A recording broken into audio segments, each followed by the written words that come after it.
Ги гледаме речиси секојдневно на семафори, плоштади и булевари. Ги има околу 18.000 луѓе во Македонија кои питачат, а 2.000 од нив се деца.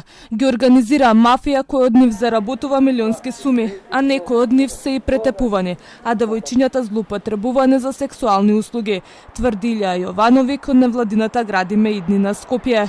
На денешната средба со министерот за образование и наука Јетон Шакири побарал овие деца да бидат исклучени од улиците и вратени во школските клупи. Ова е голема мафија, голем организатор, има некој кој што стои на годишно 14 милиони евра се прави профит од ова заработувачка. Не знаеме каде тие пари идат и што со тие пари се случува.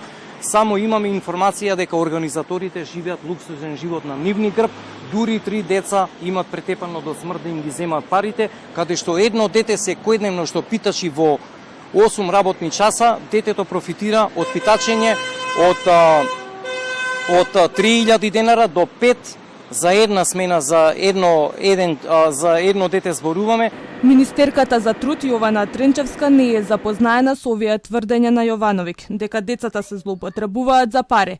Тврди дека интервентни тимови се на терен и ја намалиле бројката на деца кои питачат. Имаше и деца кои што се рентаат, да речеме, на 600 денари на надница и се симаат да просат на улица. Дали имате такви информации? Немам таква информација за тоа што го реков.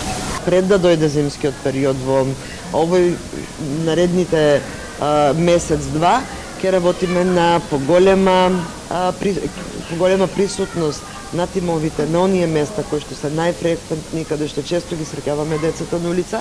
Јовановиќ смета дека децата треба да бидат под постојан надзор од надлежните и побара од граѓаните да не им даваат пари на питачите за да се откажат од питачењето. Телма објави сторија во која 9-годишно дете сместено во згрижувачки дом во Скопје питачи, а надлежните не открија дали добило нов старател и како ќе спречат да не се врати на улиците.